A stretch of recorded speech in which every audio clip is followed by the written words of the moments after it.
अस्सलाम वालेकुम। आज की वीडियो का आगाज़ करते हैं। आज हम पढ़ेंगे पेट्रोफिज़िक्स। इसकी डेप्थ में जाने की कोशिश करेंगे। ये एम्स एंड ऑब्जेक्टिव है पेट्रोफिज़िक्स के। After completing this course student will able to calculate the basic rock properties, interpret basic core analysis data, use correlation for the calculation of petrophysical properties with the help of computer. और ये course content जो हम cover करेंगे, ये जो book है recommended book है, इस कोर्स के बाद इस लेक्चर के बाद गो थ्रू कर लिया क्या क्या है। तो हम पढ़ते हैं पेट्रोफिजिक्स। What is पेट्रोफिजिक्स? पेट्रोफिजिक्स दो अल्फाजों से मिलकर बना, पेट्रो और फिजिक्स। पेट्रा मीन रॉक, कोई भी रॉक, और फिजिक्स यानी कि उस रॉक की nature. Petrophysics is the study of physical and chemical properties of rocks, their content, fluid and their transportation. यानी कि पेट्रोफिजिक्स रॉक की स्टडी को कहते हैं कि रॉक रॉक की क्या फिजिकल और केमिकल प्रॉपर्टीज़ होती हैं, और रॉक में किस टाइप का कौन सा फ्लूइड अपने अंदर कंटेन करा होता है, और वो फ्लूइड किस तरीके ट्रांसपोर्ट करता है। हम इसके बारे में स्टडी करते हैं रॉक पेट्रोफिजिक्स में। सिंपली कोई भी आपसे पूछे, आप बताओ कि हम रॉक पेट्रोफिजिक्स पढ़ते हैं, हम रॉक की स्टडी करते हैं, रॉक की नेचर के बारे में स्टडी करते हैं कि कौन कौन सा फ्लूइड उसने होल्ड करा होता है, और फ्लूइड किस तरीके से उसमें ट्रांसपोर्ट कर रहा होता है।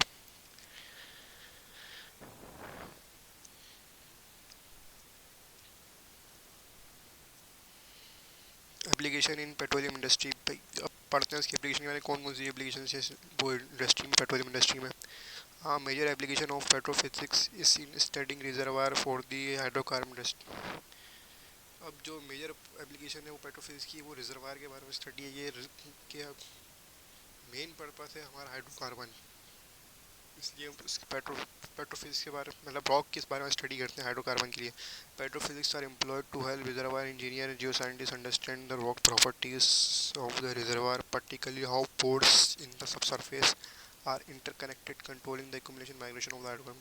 ये पेट्रोफिजिक्स यानी रिजर्वायर इंजीनियर जियो साइंटिस्ट, ये दोनों रॉक के बारे में स्टडी करते हैं। कटिंग सरफेस, जब वाइल्ड ड्रिलिंग हमारी जो कटिंग सरफेस पे आ रही होती है उसको स्टडी करते हैं और देखते हैं कि उसमें भाई फ्लूइड के जो पोर्स हैं वो इंटरकनेक्टेड है कि नहीं है, आया उसमें पोरोसिटी परमेबिलिटी अच्छी है कि नहीं है, और माइग्रेशन के हमारा जो वो हाइड्रोकार्बन है वो ट्रैप हुआ कि नहीं हुआ, उसमें माइग्रेशन के बारे में बताता है। और some of the keys property studying in petrophysics, lithology, porosity, water saturation, permeability and density. अब यहाँ पर हम पढ़ लेते हैं कि लिथोलॉजी और फॉर्मेशन के बारे में क्या डिफरेंस होता है। मान के चलें ये हमारी अर्थ सही है,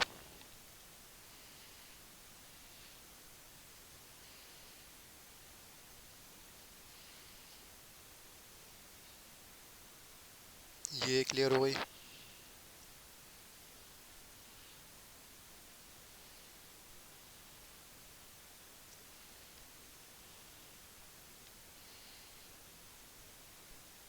ये दूसरी लेयर हो गई, और ये तीन लेयर में डिवाइड हो गई। अब ये येलो लेयर है, इसको मैं कह लेता हूँ ये है सैंडस्टोन। सही है, इतना सा सैंडस्टोन का।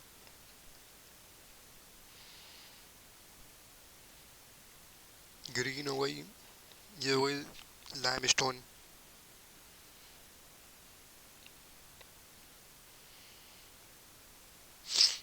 और ये हो गई शेल। अब हम फर्क समझते हैं कि लिथोलॉजी और फॉर्मेशन में क्या फ़र्क है।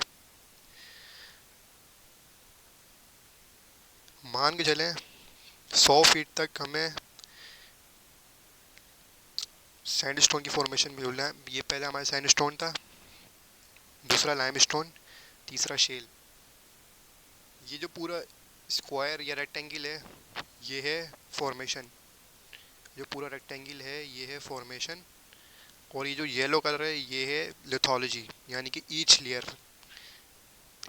इन तीनों लेयर को मिलाकर एक फॉर्मेशन बनती है, उसको हम फॉर्मेशन बोलते हैं। और ये जो डिवीजन करा हुआ हमने लेयर है, ये लाइम स्टोन, ये सैंड स्टोन है, ये लाइम स्टोन है, और ये शेल है, और इन तीनों को मिला देंगे तो ये फॉर्मेशन बन जाएगी। ये डिफरेंस था फॉर्मेशन लिथोलॉजी का। अब पोरोसिटी क्या होती है? पोरोसिटी होते हैं वॉइड स्पेसिस। और परमेबिलिटी क्या होती है? फ्लूइड माइग्रेशन, यानी कि फ्लूइड जो मूव कर रहा होता है उसको हम परमेबिलिटी कहते हैं, फ्लो फ्लूइड। और डेंसिटी वाटर सैचुरेशन, ये आगे देखेंगे। रोल ऑफ पेट्रोफिजिक्स, बेसिकली मतलब मकसद क्या है रोल ऑफ पेट्रोफिजिक्स का? Petrophysics emphasize those properties related to the pore system and fluid distribution and flow characterization. These properties and their relationship are used to identify and evaluate hydrocarbon reservoir. पेट्रोफिजिक्स जो हमें emphasise करती है पोर के बारे में। पोर मतलब rock के जो पोर्स हैं। सपोज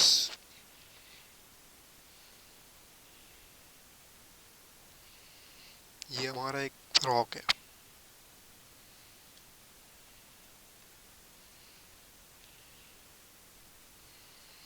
ये हो गया हमारा एक रॉक, सही है।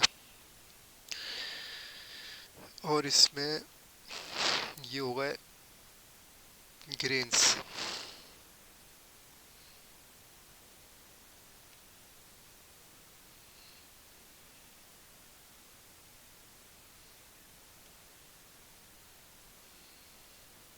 इंटरकनेक्टेड।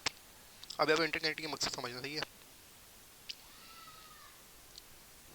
सपोज इसमें ऑयल है, अगर पोर्ट्स इंटरकनेक्टेड होंगे तो फ्लूइड माइग्रेट कर पाएगा। अगर पोर्ट्स ही जब डिस्कनेक्ट होंगे दूर दूर में, इसमें सीमेंटेशन हुई हुई है, सीमेंटेशन की वजह से पोर्ट्स आपस में इंटरकनेक्टेड, इसकी वजह से फ्लूइड अंदर माइग्रेट कर पा रहा है।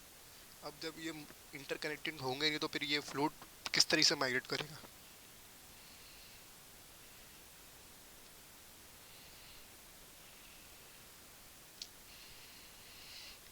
और उसकी कौन They collect and examine data about these reservoirs include rock density, pore pressure, electric and acoustic properties of the rock and level of relativity. उसमें क्या करते हैं हम? कटिंग कैरिंग, कटिंग जो होती है सरफेस पर, उसमें हम स्टडी करते हैं कि रिजर्वायर कौन सा रॉक, मतलब पोर प्रेशर जो फॉर्मेशन ऑफ प्रेशर होता है वो बताता है हमें। और साउंड वेव मतलब acoustic properties of the rock and level of the resistivity, यानी कि रॉक की रेजिस्टिविटी का जो लेवल तो बताता है। They are directly involve searching and recovering new oil and gas reserve, यानी कि पेट्रो रॉक का जो पेट्रोफिजिक्स का जो मेन मकसद है वो सर्चिंग है हाइड्रोकार्बन रिजर्व के बारे में। मेन मकसद जो हाइड्रोकार्बन रिजर्व के उसमें हाउ एवोल्यूशन इज डन, यानी petrophysics evaluate the reservoir rock properties by employing well logging instrument, coring और seismic survey. Basically formation evaluation technique है जिसके ज़रिए हम रॉक के बारे में स्टडी करते हैं। सबसे पहले जो इस्तेमाल होती थी वो होती थी साइस्मिक सर्वे, उसके बाद कोर मेजरमेंट, उसके बाद वेल लॉगिंग। में सबसे जो एक्सपेंसिव जॉब है ना वो साइस्मिक सर्वे और वेल लॉगिंग है, वो वेल कोरिंग है। इसमें आप पर्टिकुलर डेप्थ से आप एक कोर देते हो, उसके बारे में स्टडी करते हो। सबसे जो एक्यूरेट मेथड है ना वो है well logging, formation evaluation technique है। दैट्स इट, याद रखते हैं। फिर कल हम इसको फर्दर कंटिन्यू करेंगे।